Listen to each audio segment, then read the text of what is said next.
Hello students, स्वागत है आपका मेरे चैनल कॉमर्स गुरुजी पर। और जो हमारा कैश फ्लो स्टेटमेंट का सॉल्यूशन मैं करवा रहा था, वहाँ पे मैंने आप लोगों को 42B तक करवा दिया था लास्ट वीडियो में। और आज की वीडियो में हम लोग उसके आगे से करने वाले हैं, ठीक है ना। तो आज हम करने वाले हैं क्वेश्चन नंबर 43A। तो क्वेश्चन नंबर 43A की बैलेंस शीट जो आपके सामने दे रखी है, सबसे पहले हम क्वेश्चन में क्या करते हैं बेटा, सबसे पहले हम आपको इक्विटी एंड लायबिलिटीज में शेयर होल्डर्स फंड का जो हेड होता है वहाँ रिजर्व एंड सरप्लस दे रखा होता है। यहाँ पे क्योंकि नोट नंबर कुछ नहीं दे रखा तो हम डायरेक्ट क्या करेंगे, 25,000 2017 में था और 1,07,000 हो गया 18 में, यानी कि 25,000 से 1,07,000 हो गया, तो ये आपका हो गया 82,000। नेट प्रॉफिट हम कैलकुलेट करेंगे। तो देखो, मैंने पूरा क्वेश्चन सॉल्व किया हुआ है, मैं वन बाय वन आपको सारी एडजस्टमेंट बताऊंगा। 82,000 हमारा ये आ गया रिजर्व एंड सरप्लस का बैलेंस। उसके बाद क्या और कुछ दे रखा है, यहाँ देखिए शॉर्ट टर्म प्रोविजन है और यहाँ नोट बना हुआ है 2। तो हम नोट नंबर 2 पे चलते हैं और यहाँ आपको प्रोविजन फॉर टैक्सेशन देख रहा है, यानी कि करंट ईयर का ऐड करते हैं 40,000। तो करंट ईयर का है 40,000, तो 40,000 मैंने यहाँ लिख लिया। देन उसके बाद क्वेश्चन में देखिए आपको इंटरिम डिविडेंड भी दे रखा है 15% ऑन शेयर कैपिटल। तो शेयर कैपिटल कितनी है हमारी, 2 लाख। 2 लाख का 15% यानी कि 30,000। तो ये तीन आइटम हमारे नेट प्रॉफिट के हमें दे रखे हैं और कुछ नहीं दे रखा। इन तीनों को जब आप जोड़ोगे 82,000, 40,000 और 30,000, तो तीनों को जोड़ के आपका आंसर आएगा 1,52,000। तो ये जो 1,52,000 है ये आपका आ गया नेट प्रॉफिट बिफोर टैक्स 1,52,000। अब हम क्या करते हैं सर, अब हम करते हैं एडजस्टमेंट्स। एडजस्टमेंट में सबसे पहले हम क्या करेंगे, हम देखेंगे हमारी जो इंटेंजिबल एसेट्स है उसके लिए कुछ नोट नंबर तो नहीं दे रखा, नहीं दे रखा सर। 50,000 से 34,000 हो गई, कम हो गई। जब भी इंटेंजिबल एसेट्स कम होगी उस केस में आप एडजस्टमेंट में करते हैं, और नहीं होगी बढ़ेगी तो आपको मालूम है इन्वेस्टिंग में करते हैं। यहाँ कम हुई है 50,000 से 34,000 हो गई, यानी कि 16,000 से intangible asset written off. Adjustment में इसको ऐड करेंगे 16,000, तो मैंने यहाँ ऐड में 16,000 डाल दी इंटेंजिबल एसेट्स। देन उसके बाद आप देखिए लॉन्ग टर्म बोरोइंग 1 दे रखा है, 1 में चलते हैं। यहाँ हमने देखो 17 में कुछ नहीं था, 18 में 1,20,000 के डिबेंचर्स लिए और 12% ब्याज। 12% 1,20,000 पे लगेगा। लेकिन देखिए डिबेंचर इशूड कब करें, 1 अक्टूबर को, यानी कि कितने महीने का डेप लगना डिबेंचर पे इंटरेस्ट, 6 महीने का। तो 1,20,000 का 12% और 6 महीने, तो 7,200 इंटरेस्ट ऑन डिबेंचर्स मैंने निकाला, इसको भी हम ऐड करेंगे। देन आप एडजस्टमेंट में देखिए, एडजस्टमेंट में आपको डेप ऑन मशीनरी दे रखा है 15,000 सीधा सीधा, तो इसको भी हम एडजस्टमेंट में ऐड करते हैं। ये सारी चीज़ें तो ऐड वाली हैं। 16,000 intangible asset written off, interest on debenture 7,200 और डेप्रिसिएशन ऑन मशीन। इस तीनों को और इनको ऐड करेंगे तो आपका अमाउंट आएगा 1,90,200। लेस में हमें देखिए, लेस में आप क्वेश्चन में क्या कह रहा है कि मशीनरी जिसकी कॉस्ट 50,000 थी और टोटल डेप्रिसिएशन था 27,000, तो 50,000 में से 27,000 हम माइनस करेंगे तो हमारा आएगा 23,000। 23,000 की चीज़ को 35,000 में बेच दिया, तो हमें प्रॉफिट हुआ कितने का, 12,000 रुपये का।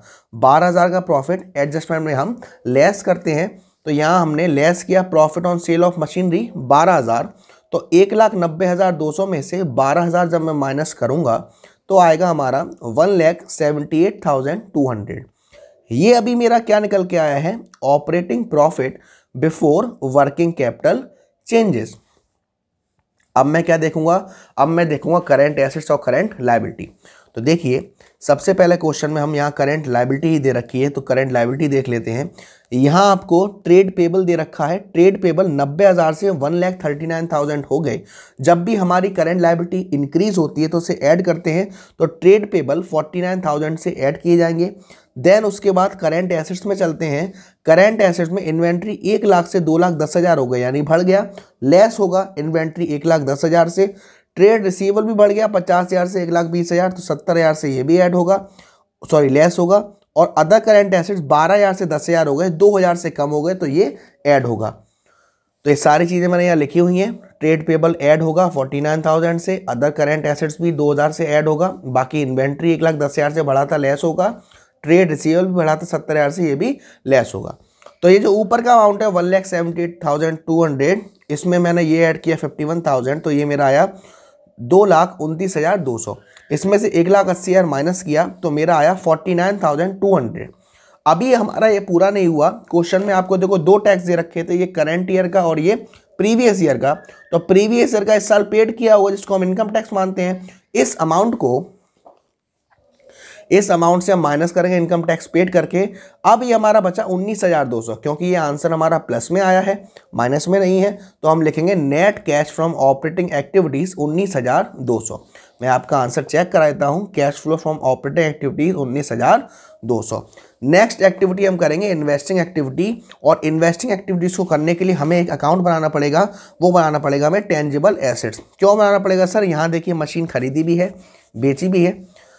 चलिए हम बनाएंगे tangible assets account. Tangible asset account कैसे बनता है सर? टेंजिबल एसेट्स अकाउंट में हम जो प्रीवियस ईयर का बैलेंस है उसे डेबिट साइड डालेंगे, करेंट ईयर का बैलेंस है उसे क्रेडिट साइड डालेंगे।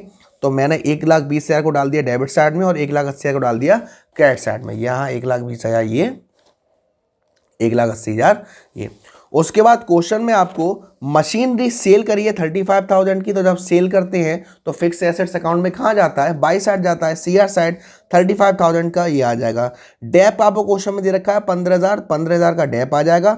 आपको प्रॉफिट हुआ था मशीन को बेच के 12,000 का प्रॉफिट डेबिट साइड डाल देंगे। और जब हम बैलेंस करेंगे, बैलेंस यानी कि इन तीनों अमाउंट को जोड़कर इन दोनों अमाउंट से माइनस करेंगे तो आपका 98,000 का जो बैलेंसिंग फिगर निकलेगा ये आएगा परचेज।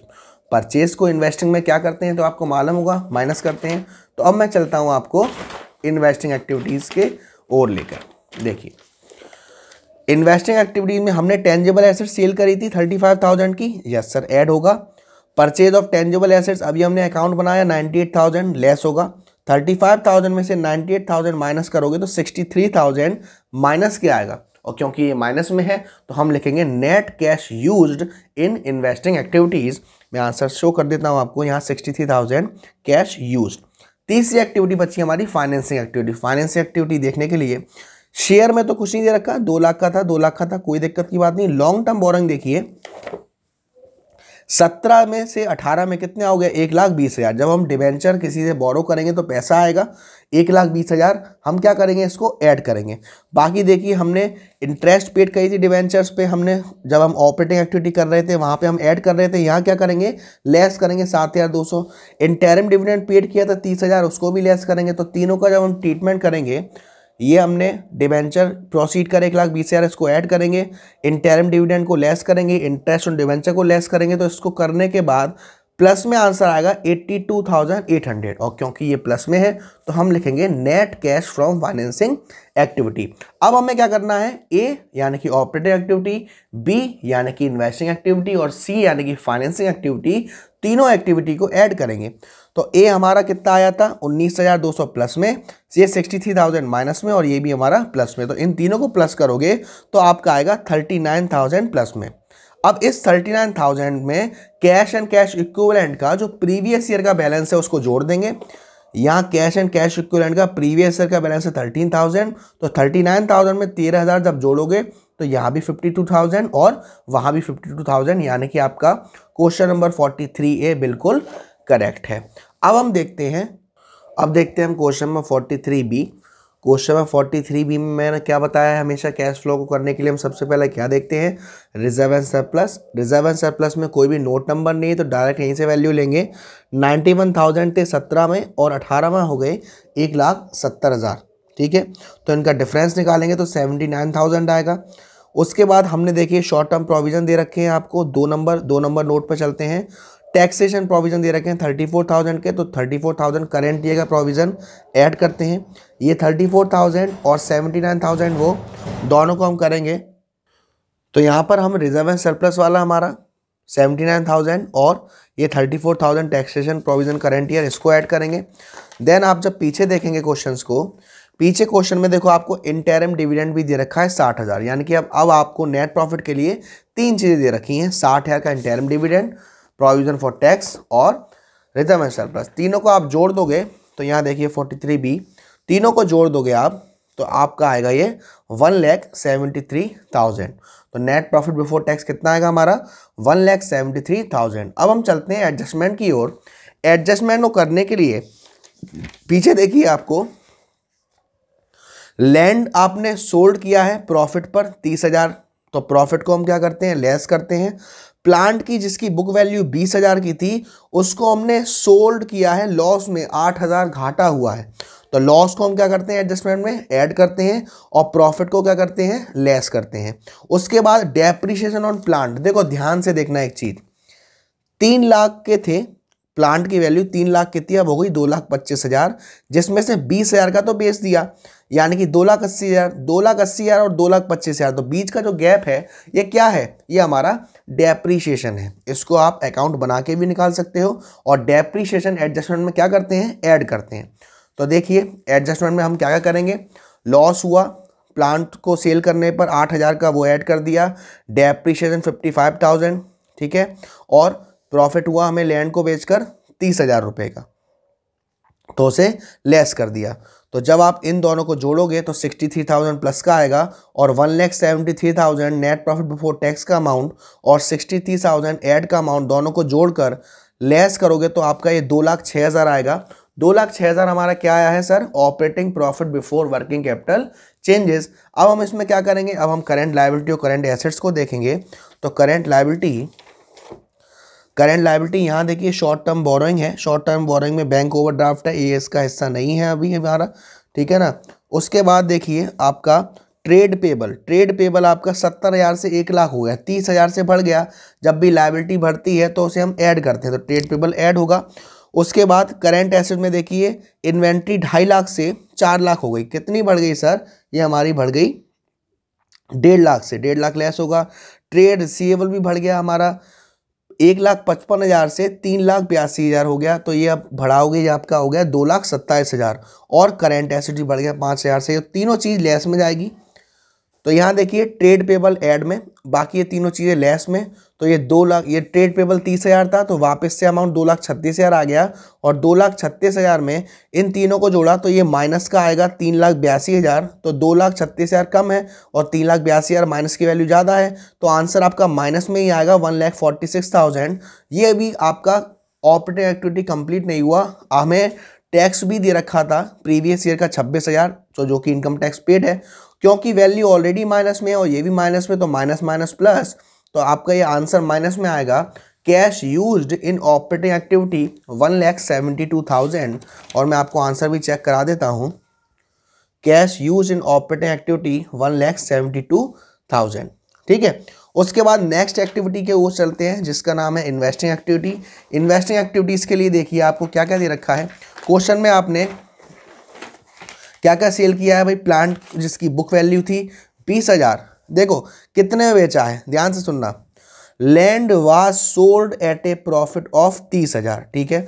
लैंड देखो 2,00,000 से 1,50,000 कितने का बेच दिया, 50,000 का, 50,000 को 30,000 के प्रॉफिट पे, तो 50 और 30 80,000 का लैंड बेचा है, तो सेल में कितना आएगा 80,000, जो कि मैंने यहाँ डाला है, तो सेल किया है तो ये 80,000 होगा ऐड। और प्लांट जो बेचा है 20,000 का 8,000 के घाटे पे, तो 20,000 माइनस 8,000 तो 12,000 का ये, तो 80,000 हमारे लैंड के, 12,000 प्लांट के, दोनों को जोड़ा तो 92,000 आपका net cash from investing activities आएगा। तीसरी एक्टिविटी हमारी आती है फाइनेंसिंग एक्टिविटी। फाइनेंसिंग एक्टिविटी के लिए चलते हैं वापस से पीछे, और देखिए शेयर कैपिटल 6,75,000 से 8,00,000 हो गई, यानी कि हमारा जो इशू ऑफ शेयर्स हमने कितने करे 1,25,000 से ऐड करेंगे। उसके बाद और कुछ नहीं, हाँ बैंक ओवरड्राफ्ट भी इंक्रीज हुआ था 66,000 से 88,000, तो 22,000 से इसको भी ऐड करेंगे। इंटरिम डिविडेंड आपको याद हो हमने पेड करा था 60,000, सिर्फ उसको लेस करेंगे, तो ये दोनों चीज़ ऐड करने पर 1,25,000 शेयर्स के और बैंक ओवरड्राफ्ट के 22,000, इन दोनों को ऐड करके 60,000 से माइनस करेंगे तो हमारा 87,000 आएगा प्लस के। अब हमें क्या करना है, ए प्लस बी प्लस सी। ए जो ऑपरेटिंग एक्टिविटीज़ थी वो माइनस में थी 1,72,000, बी प्लस में थी 92,000 और सी भी प्लस में थी, इनको करोगे तो 7,000 रुपये प्लस में आएगा। उसके बाद हम क्या करते हैं, कैश एंड कैश इक्विवेलेंट का प्रीवियस ईयर का जो बैलेंस है, प्रीवियस ईयर का बैलेंस था 3,000 रुपये, तो 7,000 और 3,000 कितना आएगा 10,000। तो यहाँ भी सही 10,000, वहाँ भी सही, यानी कि आपका 43B वाला जो आंसर है वो बिल्कुल करेक्ट है। तो आज की वीडियो में हम लोगों ने 2 क्वेश्चन करे, question number 43A and question number 43B। अगली वीडियो में हम करेंगे आपका क्वेश्चन नंबर 44 से। अगर आपको आज की वीडियो में कोई डाउट हो तो आप कमेंट बॉक्स में कमेंट कर सकते हैं, ठीक है ना। Thank you so much.